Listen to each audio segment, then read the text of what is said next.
Bonjour et bienvenue sur ma chaîne Soigne ton art-thérapie. L'art-thérapie est pour moi une méthode, un outil formidable et passionnant, et je l'ai toujours défendu au sein de l'institution hospitalière où elle reste encore de nos jours méconnue. Les art-thérapeutes utilisent cette méthode dite de l'art-thérapie de différentes manières. Ils ne parlent pas le même langage et l'art-thérapie demeure dans la dissociation et le morcellement. Force est de constater qu'il y a plusieurs métiers réunis sous l'appellation d'art-thérapeute. Et j'irai plus loin en disant qu'il y a autant d'art-thérapie qu'il y a d'art-thérapeute.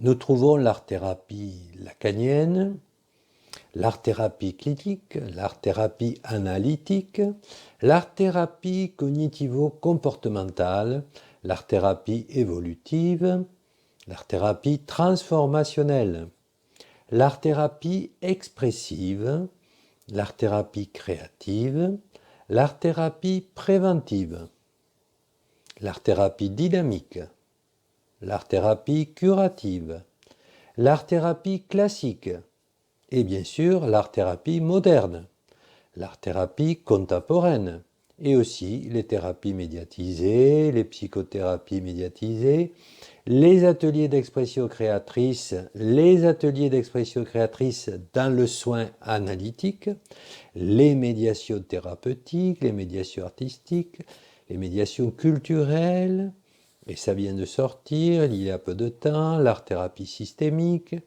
le coach art-thérapeute, etc., etc. Ça n'en finit pas. Le concept d'art-thérapie est malmené. Comme nous pouvons le constater, il est bricolé à l'avantage de son utilisateur et nous constatons que l'art-thérapie est utilisée en entreprise, dans le développement personnel, le coaching, la spiritualité, l'ésotérisme, avec une bascule possible dans des pratiques sectaires et l'emprise thérapeutique qui en découle. Comment le public, les patients, les médecins prescripteurs, les professionnels du soin, les art-thérapeutes et les étudiants en art-thérapie peuvent-ils s'y retrouver? Comment échapper à ce flou conceptuel qui fait les choux gras des organismes de formation? Nous constatons qu'il y a aujourd'hui en France 1400 offres de formation en art-thérapie. Que diriez-vous s'il y avait 1400 offres de formation pour devenir infirmier? Vous seriez méfiant, je suppose, et vous auriez raison, ne sachant pas quelle est la formation de votre infirmier. Eh bien, c'est le tableau qu'offre l'art-thérapie française aujourd'hui. Mais d'autres professions se sont heurtées à ce problème et elles ont réagi en proposant un modèle intégratif. Je vous propose donc de réfléchir à une art-thérapie intégrative qui intègre et qui n'exclut pas. Le concept générique d'art-thérapie regroupe, selon moi, les disciplines des arts plastiques, de la musique, de la danse, du théâtre, des arts de la scène. Intégrer dans notre réflexion sur l'art-thérapie une ouverture aux médiations thérapeutiques, artistiques, culturelles et corporelles est indispensable. Intégrer dans notre réflexion sur l'art-thérapie un éclairage avec les 5 grandes familles de la psychothérapie, à savoir la psychanalyse, les thérapies cognitivo-comportementales, les thérapies systémiques, les thérapies humanistes et les thérapies à médiation corporelle. Intégrer dans notre réflexion une approche intégrative avec une ouverture en direction de la psychanalyse, de la psychopathologie et de la clinique,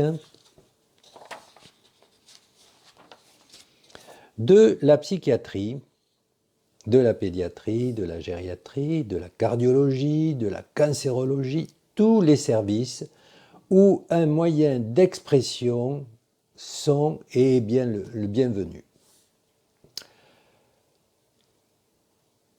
La psychopathologie de l'expression qui introduit le concept d'art psychopathologique, l'anthropologie, l'ethopsychiatrie, la philosophie, la phénoménologie, la spiritualité laïque en lien avec les médiations corporelles comme la relaxation, la sophrologie, la méditation, appelée aussi mindfulness ou méditation de pleine conscience. La liste n'est pas exhaustive. Vous avez sûrement des disciplines à rajouter.